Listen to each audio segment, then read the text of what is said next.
ফের মুখ খুললেন ভাইপো সাংসদ। এর আগে একবার খুলেছিলেন যখন দাবি করেছিলেন আরজি করে চিকিৎসক তরুণীকে ধর্ষণ ও খুনের ঘটনায় ধৃত সিভিক ভলেন্টিয়ারকে এনকাউন্টার করা হোক।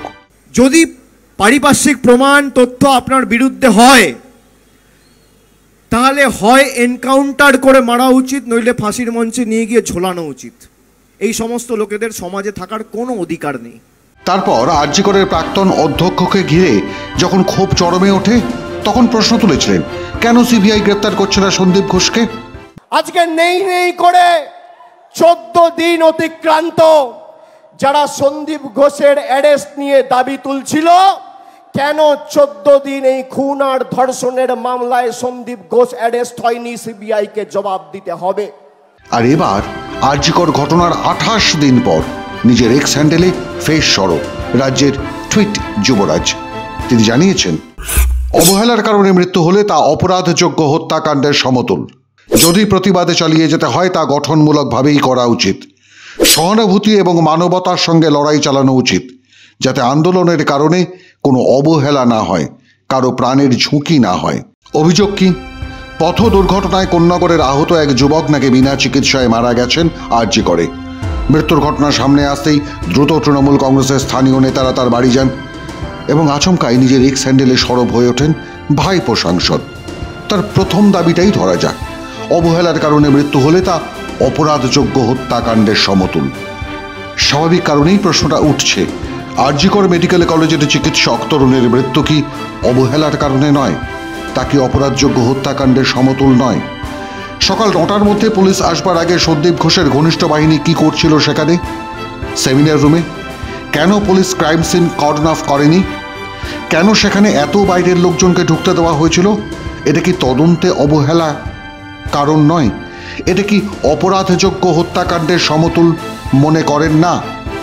খুনের ঘটনার পর আজ পর্যন্ত যে যে তথ্য প্রকাশ্যে এসেছে, পুলিশ কমিশনার বিনীত গোয়েল, গোয়েন্দা প্রধান মুরলীধর শর্মা, ইন্দিরা মুখোপাধ্যায়, অভিষেক গুপ্তারা যেভাবে প্রতি মুহূর্তে মিথ্যাচার করছেন এই ধর্ষণ এবং খুনের ঘটনাকে নিয়ে, আর সেই সব মিথ্যাচার ধরা পড়ে যাচ্ছে সংবাদ মাধ্যমের সামনে, সেগুলি কি তদন্তে সচেতন অবহেলা নয়?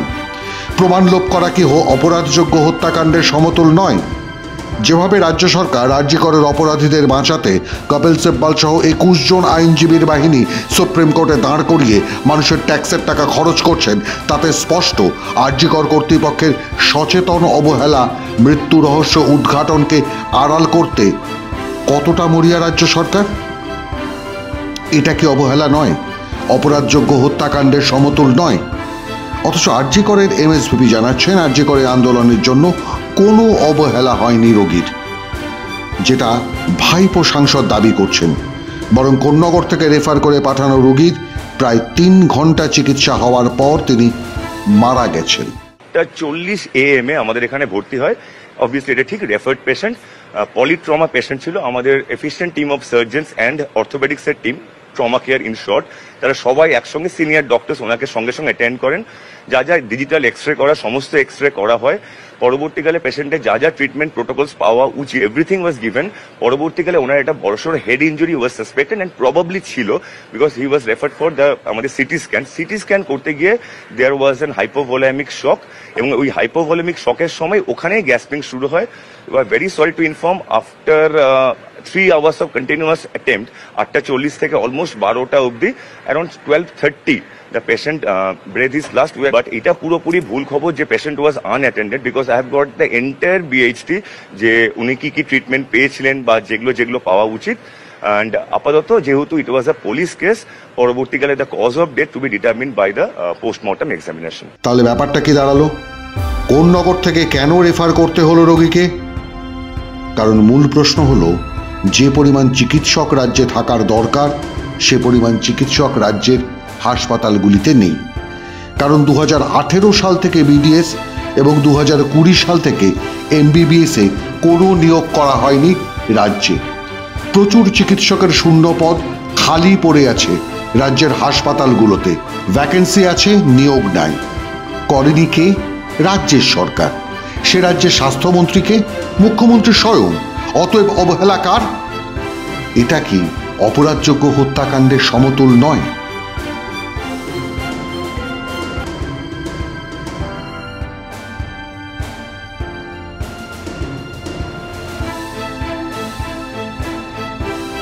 সরকারি হাসপাতালে কাজের জায়গায় চিকিৎসক তরুণীর ধর্ষণ ও হত্যার কারণে চলা আন্দোলন যখন কার্যত জন আন্দোলনে বদলে যাচ্ছে, তখন সেই আন্দোলনকে হেয় করবার জন্য এবার মিথ্যাচারে নামলেন ভাইপো সাংসদ। আরও একটা বিষয়, যে বার্তা দেওয়ার কথা রাজ্য সরকারের স্বাস্থ্য দফতরে, সেই বার্তা দিতে কেন আসরে হঠাৎ করে অভিষেক ব্যানার্জি? কারণটা কি এই যে সিবিআই ইডি তদন্তে বৃত্তটা যত ছোট হচ্ছে, সে বৃত্ত ইঙ্গিত করছে তার কেন্দ্রস্থল ক্যামাক স্ট্রিট, শান্তিনিকেতন বিল্ডিং, কালীঘাট। এবার কি তবে ভাইপোর নাম জড়াচ্ছে আর.জি. কর কাণ্ডে? সে কারণেই তড়িঘড়ি আন্দোলন তোলার ডাক। মাধ্যম ব্যুরো রিপোর্ট।